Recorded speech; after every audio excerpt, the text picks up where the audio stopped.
Hello everyone, నేను మీ అయోమయం. నేనైతే 2 months తర్వాత ఇంటికి వెళ్తున్నాను. చాలా ఎగ్జైటింగ్గా ఉంది.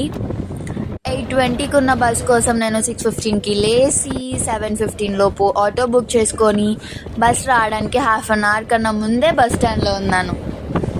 ఎప్పుడెప్పుడు ఇంటికి వెళ్తానా, మా మమ్మీ చేసిన ఫుడ్ ఎప్పుడు తినాలా, అసలు 2 రోజుల నుంచి దీని గురించి ఆలోచిస్తున్నాను. కరీంనగర్ రాగానే గోదర్కని బస్ స్టాండ్ ఎప్పుడు వస్తుంది ఇంత లేటా అనిపించింది. బస్ స్టాండ్లో దిగి మా మమ్మీకి కాల్ చేసిన వెంటనే గేట్ ముందు నా కోసం వెయిట్ చేస్తుంది. ఎన్ని రోజులు అవుతుంది మా మనుషులు తినే తిండి తిని. Wow, thank you mummy. నేను ఆఫ్టర్నూన్ తినేసరికి ఇంటికి డాడీ వచ్చేసాడు డ్యూటీ నుండి. తర్వాత నేను డాడీ చాలాసేపు మాట్లాడుకున్నాం. ఇంకొద్దిసేపట్లో చెర్రీ కూడా వచ్చేసింది. చెర్రీకి నా వీడియోస్ అన్నీ చూపిస్తూ చాలాసేపు మాట్లాడుకున్నాం.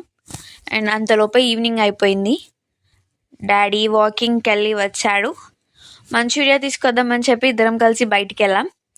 కానీ మేము రెగ్యులర్గా తీసుకొచ్చుకునే షాప్స్ ఏవీ లేవు. డెవలప్మెంట్ కోసం రోడ్ సైడ్లో ఉన్న షాప్స్ అన్ని కూల్చేశారు. అండ్ మంచూరియా లేకపోతే ఏంటి, నాకు ఎంతో ఇష్టమైన రాయల్ స్వీట్ హౌస్ మిర్చిలు ఇంటికి తీసుకొచ్చుకున్నాము. ఆనియన్ లెమన్ వేసుకొని తింటే చాలా బాగుంటుంది. అక్కడ మసాలా ఫ్లేవర్ అంటే నాకు చాలా ఇష్టం. దీనికోసం చాలా డేస్ నుంచి వెయిట్ చేశాను కూడా నేను.